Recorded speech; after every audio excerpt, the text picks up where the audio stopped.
केही आजको विषयमा उठान गरिरहेका छौँ।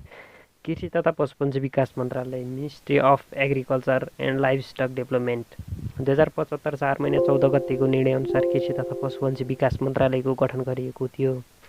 हाल यस अन्तर्गत 3वटा विभाग, 7वटा महाशाखा परिषद, 2वटा बोर्ड, एउटा केन्द्रीय निकाय, 4वटा समिति, 3वटा रहेका छन्।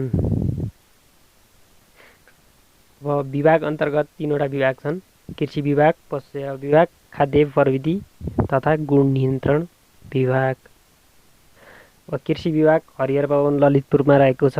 Department of agriculture. नेपालमा कृषि विकासको संस्थागत प्रयास विक्रम सम्वत 1978 मा सरकारी स्तरमा कृषि अड्डाको स्थापना पश्चात भएको मानिन्छ। नेपालमा सर्वप्रथम 1978 मा सरकारी स्तरबाट कृषि अड्डाको स्थापना भएको हो। विक्रम सम्वत 2008 सालमा कृषि विभागको स्थापना भयो। विक्रम सम्वत 2023 सालमा कृषि विभागलाई 5वटा विभागहरू कृषि प्रसार, मत्स्य, बागवानी, पशु स्वास्थ्य र कृषि शिक्षा तथा अनुसन्धान विभागमा पुनर्गठन गरियो। विक्रम सम्वत 2029 मा 5 विभागहरू एकीकरण गरी पुनः कृषि विभागमा कायम गरियो।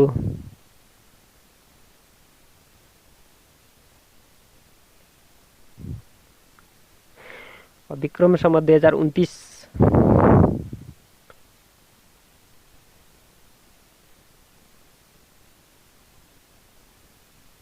विक्रम सम्वत 2029 सालमा कृषि बजारको संवेदनशीलता एवं आवश्यकतालाई दृष्टिगत गरी खाद्य तथा कृषि बजार सेवा विभागको स्थापना भयो भने विक्रम सम्वत 2036 सालमा पशु सेवा विभागको स्थापना भयो।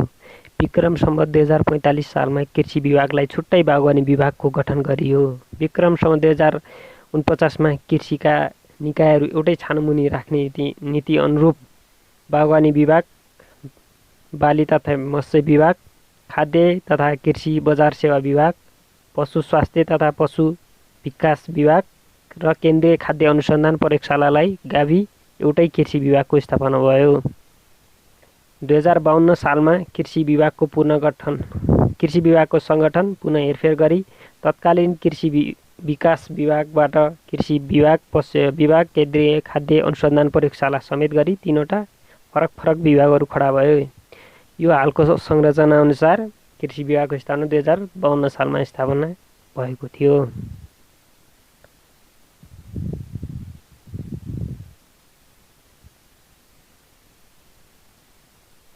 अब हाम्रो फेरि विक्रम सम्वत 2047 मा पुनः हेरफेर गरी कृषि विभाग अन्तर्गत 11वटा प्राविधिक महाशाखालाई 12वटा निर्देशनालयमा परिणत गरियो।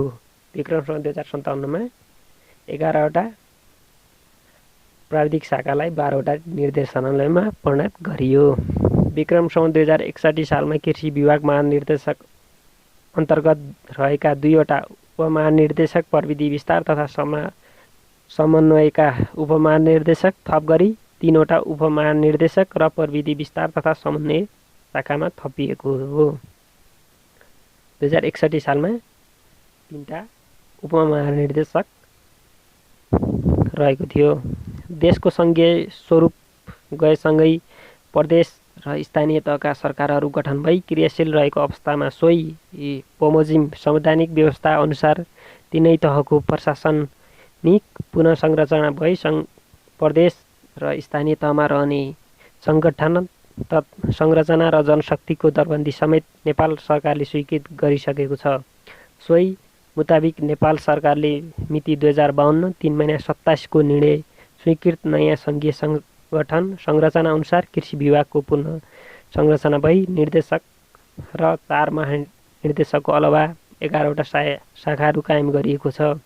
यसै गरी विभाग मार्फतका 9वटा केन्द्रीय निकायहरू, यस अन्तर्गत 14वटा फर्म केन्द्रहरू रहेका छन् र यस पुनः संरचनासँगै विभागको विगतको भूमिका समेत परिवर्तन आएको छ।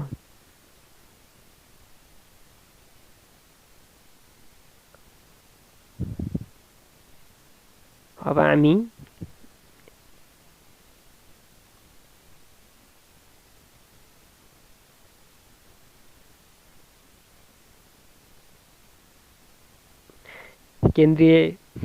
कृषि विभागको केन्द्रीय निकायहरू अथवा केन्द्रीय केन्द्रहरूतर्फ लाग्यौँ। एउटामा फलफुल विकास केन्द्र। फलफुल विकास केन्द्र अन्तर्गत उष्ण प्रदेशीय बागवानी केन्द्र नवलपुर सर्लाही, समशीतोष्ण बागवानी केन्द्र कीर्तिपुर, सुन्तला जात फलफुल विकास केन्द्र तानसेन पाल्पा, कफी विकास केन्द्र आँपचौर गुल्मी, शीतोष्ण बागवानी केन्द्र मार्फा मुस्ताङ। राष्ट्रिय फलफुल विकास केन्द्र कीर्तिपुर अन्तर्गत 5वटा निकायहरू अथवा केन्द्रीय केन्द्रहरू रहेका छन् भने अब अर्को केन्द्रीय निकायहरू अन्तर्गत राष्ट्रिय आलु तरकारी तथा मसला बाली विकास केन्द्र खुमलटार ललितपुर अन्तर्गत, तरकारी बिउ उत्पादन केन्द्र खुमलटार, तरकारी बिउ उत्पादन केन्द्र रुकुम, आलु बिउ उत्पादन केन्द्र निगाले सिन्धुपाल्चोक, अलैँची विकास केन्द्र फिक्कल इलाम रहेको छ। राष्ट्रिय आलु तरकारी तथा मसला बाली विकास केन्द्र खुमलटार ललितपुर अन्तर्गत 4वटा निकायहरू रहेको छन्। अब केन्द्रीय प्रयोगशाला 3मा छ। केन्द्रीय प्रयोगशाला माटो बिउ बाली संरक्षण केन्द्र हरिहर वनमा रहेको छ। कृषि पूर्वाधार विकास तथा यन्त्रीकरण प्रवर्धन केन्द्र ललितपुरमा रहेको छ। यस अन्तर्गत कृषि यन्त्रीकरण प्रवर्धन केन्द्र नक्टाजिज रहेको छ। अब 5मा व्यावसायिक किट विकास केन्द्र ललितपुर अन्तर्गत 2वटा केन्द्रहरू रहेका छन्। मौरी विकास केन्द्र गोदावरी, रेशम विकास केन्द्र खोपासी काभ्रे र यी भए 5वटा केन्द्रीय केन्द्रहरू। अब 6वटामा बाली विकास तथा जैविक संरक्षण केन्द्र हरिहर भवन। यस अन्तर्गत कृषि विकास फार्म चन्द्रडाँगी झापा, कृषि विकास फार्म सुन्दरपुर यो कञ्चरपुरमा रहेको छ। रानी जमरा कुलरिया सिँचाइ आयोजना प्रणाली आधुनिक कृषि कार्यक्रम कैलाली यो पनि अब कृषि विकास मन्त्रालय अन्तर्गत रहेकाले यसैमा राखिएको हो। साना तथा मझौला कृषक आय स्तर वृद्धि आयोजना नेपालगञ्जमा रहेको छ। समुदाय व्यवस्थित सिञ्चित कृषि आयोजना यो पनि कृषि विभाग अन्तर्गत राखिएकाले केन्द्रीय केन्द्रहरूमा नै यसमा राखिएको छ।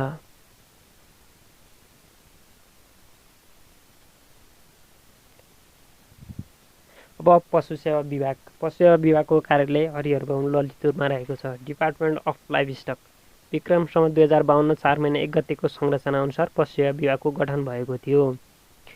2052मा हालको संरचना अनुसार कृषि विभाग, पशु सेवा विभाग, खाद्य प्रविधि तथा गुण नियन्त्रण प्रयोगशाला भनेर 3टा विभागहरू छुट्टा छुट्टै विभाग गठन भएको थियो। त्यसमा 2052 4 महिना 1 गतेको संरचना अनुसार पशु सेवा विभागको पनि गठन भएको हो। विक्रम सम्वत 2046 सालमा पशु बच्चालाई हेटौडाको स्थापना भएको हो। विक्रम सम्वत 2021 सालमा देशभरिका 32वटा पशु अस्पताल, 21वटा डिस्पेन्सरी तथा 18वटा पशु चेकपोस्टको स्थापना कार्य सम्पन्न भएको थियो। विक्रम सम्वत 2036 सालमा केन्द्रीय पशु विकास केन्द्र खुमलटारको स्थापना भएको थियो। विक्रम सम्वत 2037 सालमा राष्ट्रिय रेबिज रोग नियन्त्रण आयोजना त्रिपुरेश्वरको स्थापना भएको थियो। विक्रम सम्वत 2039 सालमा राष्ट्रिय खुरेत रोग नियन्त्रण प्रयोगशालाको स्थापना भएको थियो।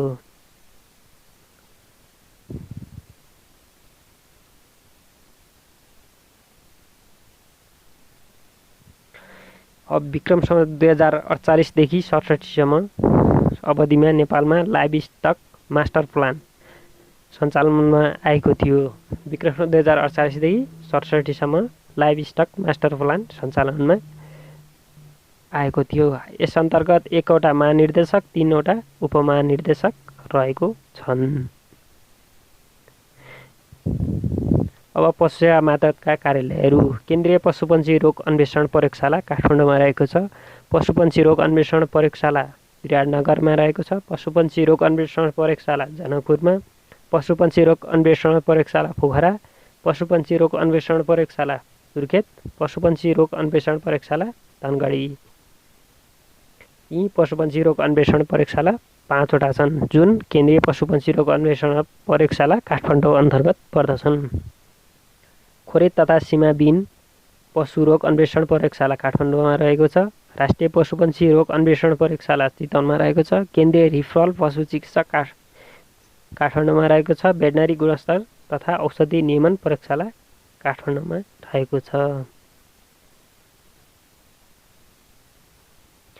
राष्ट्रिय खोप उत्पादन प्रयोगशाला काठमाडौँमा रहेको छ। यो पशुपन्छी विकास मन्त्रालयमा अन्तर्गत रहेको छ। पशु क्वारेन्टाइन कार्यालय 8वटा छन्। काकरभिट्टा, विराटनगर, जनकपुर, वीरगञ्ज, भैरवा, नेपालगञ्ज, काठमाडौँ, गड्डाचौकी आदि ठाउँमा रहेको छन्।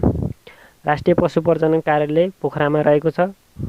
राष्ट्रिय पशु प्रजनन कार्यालय अर्को लाहानमा छ भने अर्को नेपालगञ्जमा रहेको छ। नेपालमा 3वटा राष्ट्रिय पशु प्रजनन कार्यालय रहेका छन्, पोखरा, लाहान र नेपालगञ्ज। केन्द्रीय मत्स्य प्रबन्धन तथा संरक्षण केन्द्र बालाजुमा रहेको छ। मत्स्य मानव संसाधन विकास तथा प्रविधि प्रशिक्षण केन्द्र जनकपुरमा रहेको छ। प्राकृतिक जलाशय मत्स्य प्रबन्धन एवं संरक्षण केन्द्र हेटौडामा छ। मत्स्य शुद्ध नष्ट संरक्षण तथा प्रबन्धन स्रोत केन्द्र भैरवमा छ। यो केन्द्रीय मत्स्य प्रबन्धन तथा संरक्षण केन्द्र बालाजु अन्तर्गत रहेको छन्। यसका 3वटा कार्यालयहरू रहेका छन्, जनकपुर धाम, हेटौडा र भैरवामा। राष्ट्रिय पशुपन्छी स्रोत व्यवस्थापन तथा प्रबन्धन कार्यालय हरिहर वन अन्तर्गत पनि 4वटा कार्यालयहरू रहेका छन्। एक आनुवंशिक स्रोत केन्द्र स्याङबचे सोलुखुम्बुमा रहेको छ भने भेडा आनुवंशिक स्रोत केन्द्र 500 खोला नुवाकोटमा छ। घाँसबाली आनुवंशिक स्रोत केन्द्र रञ्जितपुर सर्लाहीमा, गाई आनुवंशिक स्रोत केन्द्र जिरी दोलखामा, राष्ट्रिय पशु आहार तथा लाइभस्टक गुण व्यवस्थापन प्रयोगशाला काठमाडौँमा रहेको छ। राइजोबियम तथा घाँसीबाली बिउ बिजन प्रयोगशाला जनकपुरमा रहेको छ। यो लोकसेवामा सोधिराखेको क्वेसन पनि हो। घाँसेबाली तथा बिउ बिजन प्रयोगशाला कुन ठाउँमा रहेको छ भनेर आएको थियो लोकसेवामा, यो जनकपुरमा है। साग आरएसयु पनि त्यसै पशु सेवा विभाग नै अन्तर्गत नै पर्छ। अब हामी 13औं विभाग अन्तर्गत छौँ, खाद्य प्रविधि तथा गुण नियन्त्रण विभाग। यो बवरमहलमा रहेको छ। Department of food technology and quality control. नेपालमा 2007 सालमा सन् 1950मा संयुक्त राष्ट्रसङ्घ खाद्य प्रविधि तथा कृषि सङ्गठन FAOको सदस्य बन्यो 2007 सालमा। अनि 2018 सालमा खाद्य विभाग गठन भई 2037 सालमा खाद्य अनुसन्धान प्रयोगशाला हुँदै 2057 सालमा खाद्य प्रविधि तथा गुण नियन्त्रण विभागमा परिणत भयो। हाल यस अन्तर्गत उपमहानिर्देशक 3वटा, महाशाखा 3वटा रहेको छन्। महाशाखा 3टामा खाद्य गुण नियन्त्रण महाशाखा, खाद्य तथा दाना स्वच्छता एवं गुणस्तर महाशाखा, खाद्य प्रविधि विकास तथा पोषण महाशाखा।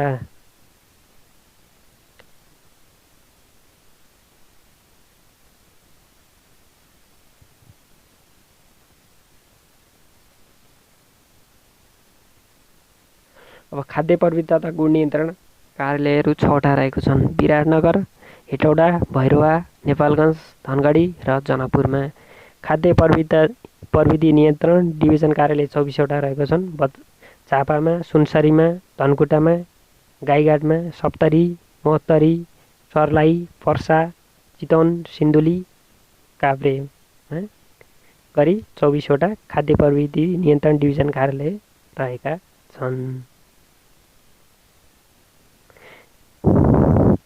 काठमाडौँ, नुवाकोट, तनहुँ, पोखरा, कास्की, बागलुङ, तौलिया, पाल्पा, तुलसीपुर दाङ, सुर्खेत, जुम्ला, बैतडी, दिपायल, डोटी गरी 24वटा खाद्य डिभिजन कार्यालयहरू रहेका छन्। खाद्य आयात निर्यात गुणस्तर प्रमाणीकरण कार्यालय 12वटा रहेको छन्। यसमा झापा, विराटनगर, महोत्तरी, वीरगञ्ज, सिन्धुपाल्चोक, रसुवा, भैरवा, कपिलवस्तु, बाँके, धनगढी र कञ्चनपुर र काठमाडौँमा गरी 12वटा खाद्य आयात निर्यात गुणस्तर प्रमाणीकरण कार्यालयहरू रहेका छन्। धन्यवाद। कृषि तथा पशुपन्छी मन्त्रालय सम्बन्धी हामीले तयार पारिएको यो भिडियो छ। तपाईँहरू हाम्रो ओल्ड एग्रो एजुकेसन युट्युब च्यानलमा लाइक, सेयर र सब्सक्राइब गरी